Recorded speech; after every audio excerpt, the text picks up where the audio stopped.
साहेब सहकार्य करा, तुम्ही अमरावती इकडे बसतर. अम- अमरावती महानगरपालिकेचा अतिशय महत्वाचा हा विषय आहे.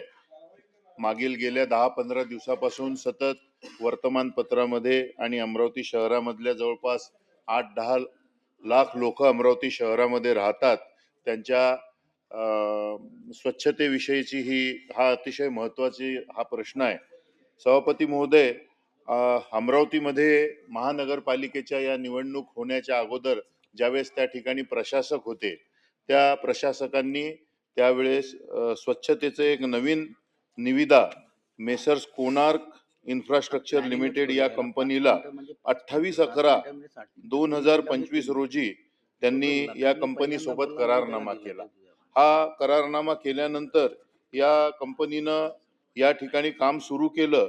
त्यामध्ये कंपनी मार्फत शहरातील कचरा व्यवस्थापन व साफसफाईची कामे टप्प्याटप्प्याने सुरू करण्यात आली. यामध्ये पार्ट ए जो होता तो शहरातील संपूर्ण कचरा उचलणे व त्याची विल्हेवाट कंपोस्ट डेपो सुकळी येथे करण्याचे काम पार्ट ए अंतर्गत होते. आणि पार्ट बी, वास्तविक पाहता पार्ट बी त्यांना देण्यातच आला नव्हता, पण तरी काही प्रभागामध्ये पार्ट बी चे सुद्धा वाहून नेण्याचं काम त्यांच्याकडनं सुरू करण्यात आलं. परंतु काही प्रभागामध्ये कामाची गुणवत्ता, नियमितता याबाबत नागरिकांकडून तक्रारी प्राप्त होत असल्याने संबंधित कंत्राटदारांनी कामामध्ये सुधारणा करून नियमानुसार व समाधानकारक सेवा देणे आवश्यक होते. परंतु अमरावतीमध्ये यांच्या कामाविषयी सतत तक्रारी होत असल्यामुळं यामध्ये अनेक तक्रारी व्हायला लागल्या आणि त्यामध्ये सध्या मग निवडणूक झाल्यानंतर अमरावती महानगरपालिकेमध्ये एक स्वच्छता अभ्यास गटाची त्या ठिकाणी नियुक्ती करण्यात आली. त्यामध्ये सर्व पक्षाचे धीरजजी, लोक. तुम्ही सायटेशनचा कृपया वाचू नका. तुम्हाला काय एक्सपेक्टेड आहे ते बोला ना, टू द पॉइंट. यामध्ये हा जो कॉन्ट्रॅक्ट त्यांना देण्यात आला प्रशासकांनी, यामध्ये मुळात 4 गोष्टीची अनियमितता झालेली आहे.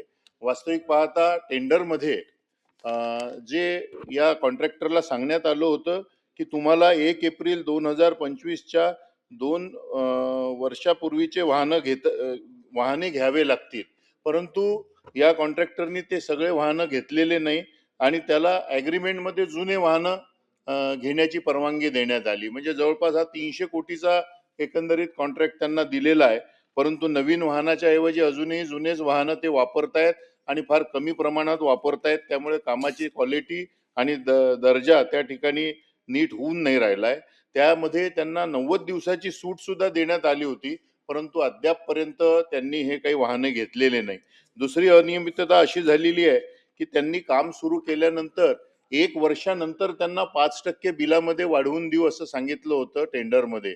परंतु ॲग्रीमेंटमध्ये त्यांनी मूळ काम हे डिसेंबरमध्ये सुरू केलं आणि ॲग्रीमेंटमध्ये त्यांना नवीन आर्थिक वर्षापासून म्हणजे 1 एप्रिल पासूनच 5% वाढवून देऊ असं करण्यात आलेलं आहे. म्हणजे जवळपास काम सुरू झाल्यानंतर 4 ते 5 महिन्यामध्येच त्यांना 5%ची वाढ त्या ठिकाणी मिळालेली आहे. त्यामुळे महानगरपालिकेचं जवळपास 2 कोटी रुपयाला भुर्दंड महानगरपालिकेला त्या ठिकाणी आहे. त्यानंतर टेंडरमध्ये असं म्हटलं होतं की 2% अनामत रक्कम त्यांना ठेवावं लागेल, परंतु ॲग्रीमेंटमध्ये परत मॉडिफिकेशन करण्यात आलं आणि 2 वर्षाच्या ऐवजी त्यांना 1 वर्षाचंच त्या ठिकाणी मॉडिफिकेशन त्यामध्ये करून देण्यात आलेलं आहे. तर सांगण्याचं तात्पर्य, या सगळ्या अनियमितता या सगळ्या टेंडरमध्ये आणि ॲग्रीमेंटमध्ये झालेल्या आहे. त्यामुळे अमरावतीमध्ये साफसफाईचा विषय हा ऐरणीवर आहे. त्यामुळे माझी या अनुषंगाने एक मागणी आहे की तिथल्या या समितीने सुद्धा हे मान्य केलेलं आहे की अनियमितता झालेली आहे आणि याची चौकशी झाली पाहिजे. म्हणून मी या ठिकाणी मंत्री महोदयांना सांगतो की विशेष IAS अधिकाऱ्यामार्फत याची चौकशी करण्यात यावी व हे जे टेंडर निघालं होतं आणि ॲग्रीमेंट याच्यामधला हा जो काही फरक आहे हा तपासून बघितला गेला पाहिजे आणि खऱ्या अर्थानं जर गरज असेल तर रिटेंडरिंग व्हायला पाहिजे आणि ही साफसफाई अमरावती शहराची योग्य रीतीनं व्हावी या दृष्टिकोनातनं कार्यवाही करण्यात यावी ही विनंती. To the point. सभापती महोदय, माझी पण तीच मागणी आहे की हे जे टेंडर दिलेलं आहे याच्यात प्रचंड अनियमितता झालेली आहे. आणि पूर्वीचं जे टेंडर होतं ते जवळपास 30 म्हणजे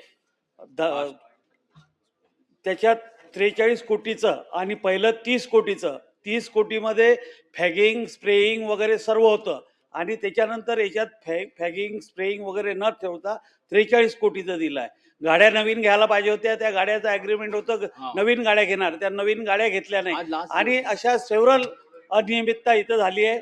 मी आपल्याला विनंती करतो की आपण हे टेंडर रद्द करून नवीन निविदा प्रक्रिया चालू करण्यासंदर्भात मंत्री महोदय. सूचना द्यावी ही विनंती. मंत्री महोदय, उपसभापती महोदय, सन्मान्य सदस्यांनी अमरावतीच्या घनकचऱ्याच्या संदर्भातल्या टेंडरचा प्रश्न या ठिकाणी उपस्थित केला आहे. हे टेंडर 2 पार्टमध्ये झाले. त्यांनी सांगितलेलं आहे त्याच्यामध्ये डायरेक्ट कचरा उचलायचा आणि घरातनं कचरा उचलायचा असे 2 पार्टमध्ये टेंडर झालेलं आहे. आणि हे टेंडर होत असताना 50% बिल अदा केलेलं आहे. ते ए पार्टला केलेलं आहे आणि बी पार्टमधल्या झोन 3ला आपण 50% हे पेमेंट अदा केलेलं आहे.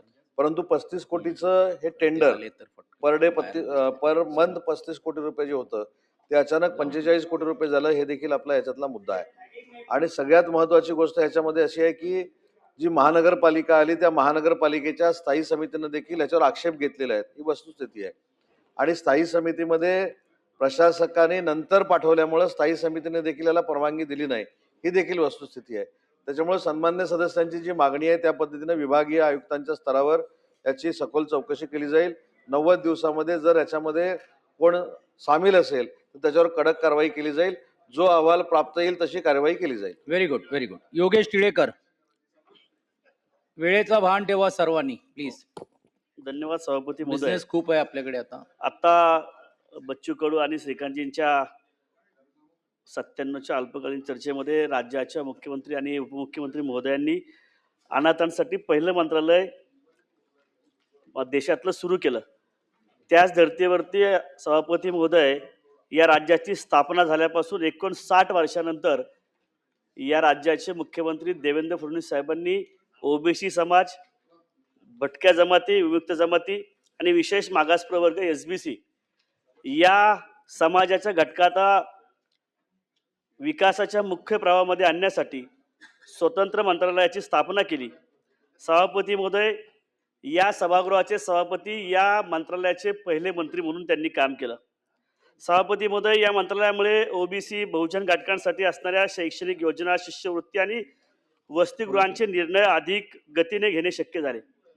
सभापती महोदय, राज्याच्या मुख्यमंत्र्यांनी 2018 साली सारथीची स्थापना केली, कारण मराठा समाज, कुणबी मराठा या समाज बांधवातील गरीब गुणवंत विद्यार्थ्यांसाठी उच्च शिक्षण आणि स्पर्धा परीक्षेची तयारी करण्यासाठीची मदत करण्यासाठी. त्याच धर्तीवर ऑगस्ट